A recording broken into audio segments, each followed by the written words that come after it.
ये कहानी पूरी तरह काल्पनिक फिक्शनल है। इसका किसी भी वास्तविक व्यक्ति, स्थान या घटना से कोई संबंध नहीं है। यदि किसी भी व्यक्ति या घटना से समानता पाई जाती है तो ये केवल एक संयोग मात्र है। इस कहानी का उद्देश्य केवल मनोरंजन और सामाजिक संदेश देना है। हम किसी भी प्रकार की हिंसा, गलत व्यवहार या अवैध गतिविधियों का समर्थन नहीं करते। कहानी में दिखाए गए किरदारों के विचार और कार्य केवल कहानी के हिस्से हैं, इन्हें वास्तविक जीवन में अपनाना उचित नहीं है। धन्यवाद। किस्मत की परछाई। वृंदा नाम की एक लड़की थी। वो इतनी खूबसूरत थी कि जो भी उसे देखता, बस देखता ही रह जाता। लेकिन उसकी जिंदगी उतनी आसान नहीं थी। वो एक बहुत गरीब परिवार से थी। उसके पिता एक छोटे से गैराज में काम करते थे, दिन रात मेहनत करते थे ताकि अपनी बेटियों की जरूरतें पूरी कर सके। उसकी माँ एक साधारण गृहिणी थी जो घर और बच्चों को संभालती थी। वृंदा की 2 और बहनें थीं। तीनों बहनों में बहुत प्यार था, लेकिन उनका कोई भाई नहीं था। गरीबी के बावजूद वृंदा पढ़ाई में बहुत तेज थी, हमेशा अव्वल आती थी। उसके पिता को उस पर बहुत गर्व था। वो हर हाल में अपनी बेटियों को पढ़ाना चाहते थे और उनकी हर छोटी बड़ी खुशी पूरी करने की कोशिश करते थे। समय बीतता गया और जब वृंदा शादी के लायक हुई तो उसके पिता ने उसकी शादी एक अच्छे, पढ़े लिखे लड़के से कर दी। सब कुछ जैसे सही दिशा में जा रहा था। वृंदा भी अपनी नई जिंदगी में खुश थी, लेकिन किस्मत को शायद कुछ और ही मंजूर था। शादी के कुछ ही समय बाद एक भयानक हादसे में वृंदा के पति की मृत्यु हो गई। उसकी दुनिया एक पल में उजड़ गई। जिस घर में हंसी खुशी थी, वहां अब सन्नाटा छा गया। इस गहरे दुख के बीच एक छोटी सी उम्मीद की किरण थी। वृंदा मां बनने वाली थी। वक्त धीरे धीरे गुजरता गया। हर दिन उसके लिए एक संघर्ष था, लेकिन अपने आने वाले बच्चे के लिए वो खुद को संभालती रही। 9 महीने बाद आखिरकार वो दिन आया। वृंदा ने एक बच्चे को जन्म दिया। उस बच्चे के रोने की आवाज के साथ जैसे उसकी जिंदगी में फिर से एक नई शुरुआत हुई। वृंदा ने एक बेटे को जन्म दिया था। उस छोटे से बच्चे के साथ ही उसकी जिंदगी की नई शुरुआत हुई। लेकिन हालात अभी भी आसान नहीं थे। घर की आर्थिक स्थिति बहुत कमजोर थी, इसलिए वृंदा और उसका परिवार एक छोटे से किराए के मकान में रहने लगे। खर्च चलाना मुश्किल था, लेकिन हिम्मत अभी भी जिंदा थी। वृंदा ने हार नहीं मानी। उसने एक स्कूल में पढ़ाने का काम शुरू किया। सुबह वो स्कूल जाती और पीछे घर पर उसकी सास उसके बेटे का ख्याल रखती। इसी तरह धीरे धीरे उनका घर चल रहा था। एक दिन स्कूल में एक बड़ा कार्यक्रम रखा गया। एक बहुत बड़े बिजनेसमैन को डोनेशन देने के लिए बुलाया गया था, विक्रम सिंह राठौर। विक्रम सिंह राठौर एक बहुत अमीर और रुतबे वाला इंसान था। जब वो स्कूल में आया तो सब उसकी इज्जत कर रहे थे, लेकिन तभी उसकी नज़र वृंदा पर पड़ी। वो बस उसे देखता ही रह गया। वृंदा की सादगी, उसकी खूबसूरती और उसके चेहरे की मासूमियत ने विक्रम के दिल में कुछ जगा दिया। बिना उसके बारे में कुछ जाने वो उसे पसंद करने लगा। शायद प्यार भी, लेकिन कहानी में असली मोड़ अभी बाकी था। विक्रम का परिवार बहुत पुरानी सोच वाला था। उसकी मां को विधवाओं से सख्त नफरत थी। उनके घर में विधवा महिलाओं को अशुभ और अपशकुन माना जाता था। विक्रम को ये सब पता नहीं था। उसने बस अपनी मां से इतना कहा कि उसे स्कूल की एक लड़की बहुत पसंद आई है। सच्चाई जानने के लिए उसकी मां खुद स्कूल पहुंची। वहां आकर जब उन्होंने वृंदा के बारे में जाना कि वो एक विधवा है, एक बच्चे की मां है, तो उनका गुस्सा आसमान छू गया। उन्होंने उसी वक्त तय कर लिया कि ये रिश्ता कभी नहीं होने देंगी। घर जाकर उन्होंने विक्रम के सामने वृंदा की गलत तस्वीर पेश की। उन्होंने कहा, वो लड़की अच्छी नहीं है, उसका चरित्र ठीक नहीं है, ऐसी औरत हमारे घर की बहू बनने के लायक नहीं है। विक्रम ये सब सुनकर अंदर से टूट गया, लेकिन उसने अपनी मां की बातों पर भरोसा कर लिया और यहीं से उसकी सोच बदल गई। जिस लड़की को वो बिना जाने पसंद करने लगा था, अब उसी से उसे नफरत होने लगी। उसने उसी दिन से वृंदा को अपना निशाना बना लिया। वो उसे हर तरह से परेशान करने लगा। स्कूल में दबाव डालना, नौकरी छीनने की धमकी देना और उसकी जिंदगी को मुश्किल बनाना, ये सब अब रोज की बात हो गई थी। वृंदा समझ नहीं पा रही थी कि आखिर उसकी गलती क्या है, लेकिन वो फिर भी चुप थी, अपने बेटे के लिए, अपने आत्मसम्मान के लिए। विक्रम सिंह राठौर के दिल में जो कभी प्यार की हल्की सी चिंगारी जगी थी, वही अब नफरत की आग बन चुकी थी। असल में वो अपने अंदर के टूटे हुए भरोसे और गुस्से को संभाल नहीं पा रहा था। उसे लग रहा था कि वृंदा ने उसे धोखा दिया है, हालांकि सच्चाई से वो बिल्कुल अनजान था। उसका ये गुस्सा धीरे धीरे एक जुनून में बदल गया। वो सोचने लगा, अगर वृंदा वैसी ही है जैसा माँ ने कहा है, तो मैं उसे बेनकाब करके रहूंगा। और फिर शुरू हुआ वृंदा के लिए असली संघर्ष। विक्रम ने अपने रसूख और पैसे का इस्तेमाल करना शुरू किया। उसने स्कूल पर दबाव डलवाया, अगर वृंदा यहाँ काम करेगी तो मेरा डोनेशन बंद हो जाएगा। स्कूल प्रशासन के पास कोई और रास्ता नहीं था और एक दिन बिना किसी गलती के वृंदा की नौकरी छीन ली गई। वो स्तब्ध रह गई। जिस नौकरी से उसका घर चल रहा था, जिस पर उसके बेटे का भविष्य टिका था, वो एक पल में खत्म हो गई। वृंदा बार बार खुद से पूछती, मैंने क्या गलती की है, आखिर क्यों? लेकिन जवाब कहीं नहीं था। मुसीबत यहीं खत्म नहीं हुई। कुछ ही दिनों में कुछ गुंडे उसे रास्ते में रोकने लगे, डराने लगे, धमकाने लगे। वृंदा को समझ ही नहीं आ रहा था कि ये सब अचानक क्यों हो रहा है। वो अंदर से टूटने लगी थी, लेकिन फिर भी अपने बेटे के लिए खड़ी रही। उधर विक्रम ये सब देखकर भी खुद को सही ठहरा रहा था। उसके मन में एक अजीब सी सोच घर कर गई थी, जब हर तरफ से रास्ते बंद हो जाएंगे तो वृंदा खुद मेरे पास आएगी, मदद के लिए गिड़गिड़ाएगी और तब मैं उसे उसकी औकात दिखाऊंगा। वो चाहता था कि वृंदा मजबूर होकर उसके सामने झुक जाए, सरेंडर कर दे। लेकिन उसे ये नहीं पता था कि जिस लड़की को वो तोड़ना चाहता है, वो पहले ही जिंदगी के सबसे बड़े दर्द से गुजर चुकी है और अब वो टूटने वाली नहीं है। वृंदा की जिंदगी जैसे अंधेरे में डूब चुकी थी। न नौकरी, न सहारा, ऊपर से हर दिन नई परेशानियां। एक दिन जब वो अपने बेटे को लेकर अस्पताल गई क्योंकि उसे हल्का बुखार था, वहां उसकी मुलाकात एक नए इंसान से हुई। उसका नाम था आरव मेहरा। आरव एक डॉक्टर था, लेकिन सिर्फ पेशे से ही नहीं, दिल से भी बहुत अच्छा इंसान था। उसने देखा कि वृंदा बहुत परेशान और घबराई हुई है। आप चिंता मत कीजिए, बच्चा बिल्कुल ठीक हो जाएगा, उसने मुस्कुराते हुए कहा। वृंदा ने पहली बार कई दिनों बाद किसी की बातों में सुकून महसूस किया। जांच के दौरान आरव ने महसूस किया कि बात सिर्फ बच्चे की बीमारी की नहीं है, वृंदा खुद अंदर से टूटी हुई है। धीरे धीरे बातों बातों में आरव को उसकी हालत के बारे में थोड़ा थोड़ा पता चला, लेकिन वृंदा ने फिर भी सब कुछ नहीं बताया। कुछ दिन बाद जब वही गुंडे फिर से वृंदा को रास्ते में परेशान करने लगे, तभी अचानक एक कार वहां आकर रुकी। दरवाजा खुला और बाहर उतरा आरव।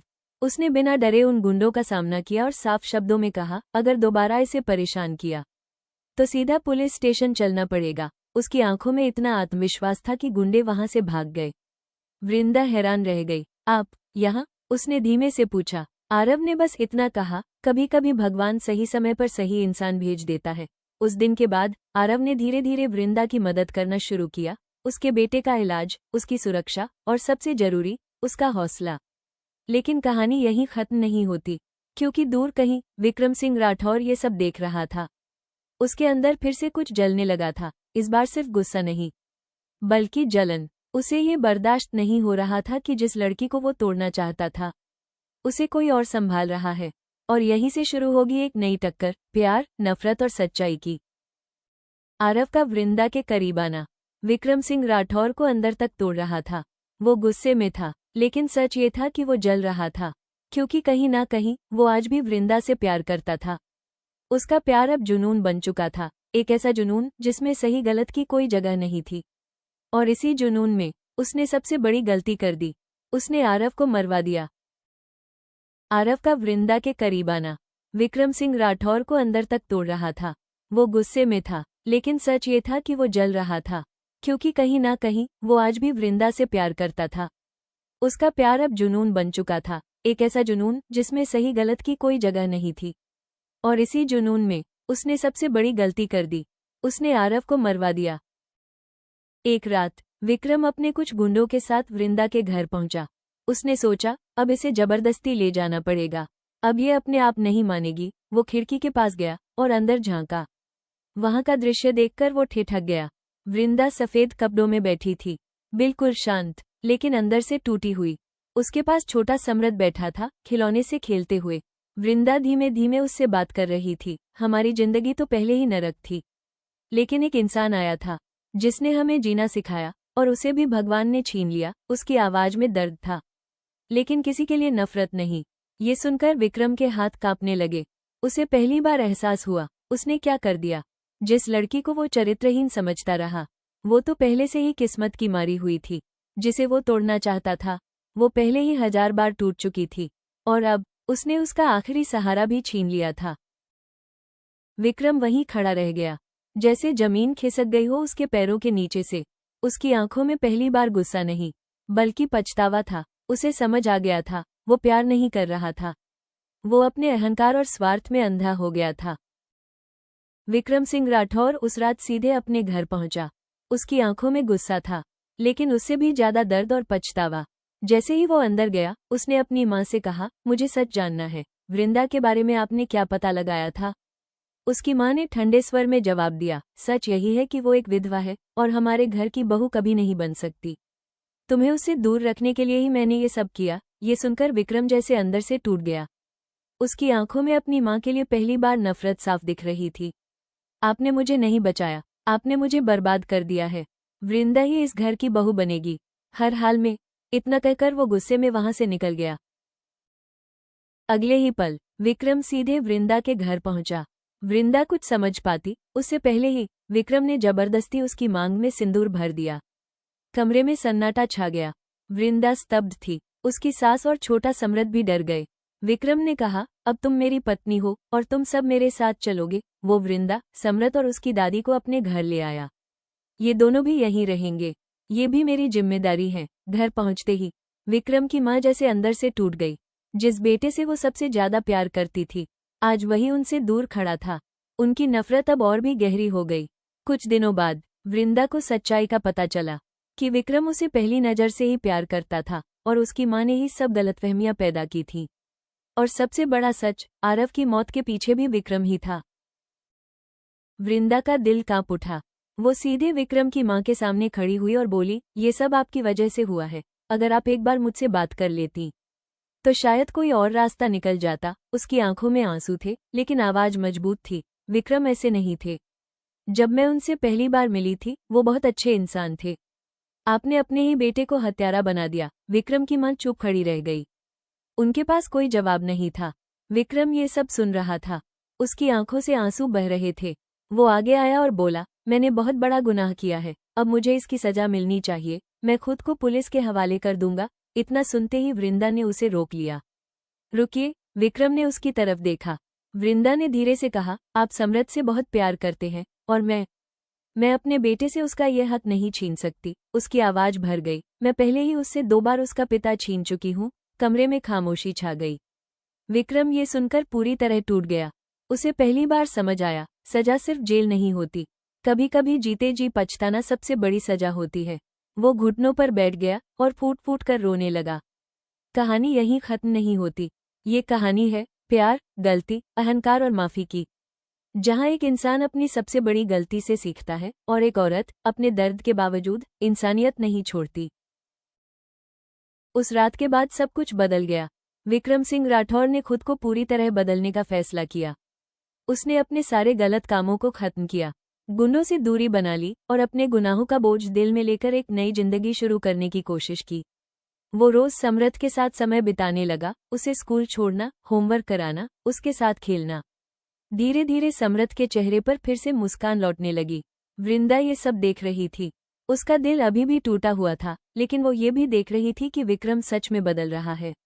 विक्रम की माँ, जो कभी नफरत से भरी हुई थी, अब अकेलेपन और पछतावे में घिर चुकी थी। एक दिन उन्होंने खुद वृंदा के पास आकर कहा, मुझे माफ कर दो, मैंने अपने ही बेटे और तुम्हारी जिंदगी बर्बाद कर दी। उनकी आंखों में सच्चे आंसू थे। वृंदा ने कुछ पल उन्हें देखा, फिर धीरे से उनके हाथ पकड़ लिए। गलती आपकी थी, लेकिन सजा हम सबने भुगती है। अब अगर सच में बदलना चाहती हैं तो इस घर को फिर से जोड़ दीजिए। उस दिन के बाद घर का माहौल बदलने लगा। वक्त बीतता गया। विक्रम ने अपने गुनाहों की भरपाई के लिए एक बड़ा फैसला लिया। उसने आरव के नाम से एक चैरिटी अस्पताल बनवाया, जहां गरीबों का मुफ्त इलाज होता था। ये उसके लिए सिर्फ एक प्रायश्चित नहीं था, बल्कि आरव के लिए एक सच्ची श्रद्धांजलि थी। धीरे धीरे वृंदा का दिल भी पिघलने लगा। वो समझ गई थी कि इंसान गलती करता है, लेकिन हर कोई उसे मानकर बदलने की हिम्मत नहीं रखता। एक दिन समृद्ध ने मासूमियत से पूछा, मम्मा, क्या अब पापा हमारे साथ हमेशा रहेंगे? वृंदा की आंखें भर आईं। उसने विक्रम की तरफ देखा और हल्की सी मुस्कान के साथ कहा, हाँ, अब कोई कहीं नहीं जाएगा। विक्रम की आंखों में पहली बार सुकून था। उसने सिर झुकाकर भगवान का शुक्रिया अदा किया कि उसे एक मौका मिला सब ठीक करने का। अंत में वो घर, जो कभी दर्द और नफरत से भरा था, अब प्यार, माफी और नई उम्मीदों से भर चुका था। वृंदा ने अपने बेटे को एक पूरा परिवार दिया और विक्रम ने अपने प्यार को एक सच्चा अर्थ। सीख, गलतियां इंसान से होती हैं, लेकिन उन्हें स्वीकार करके खुद को बदल लेना ही असली जीत है।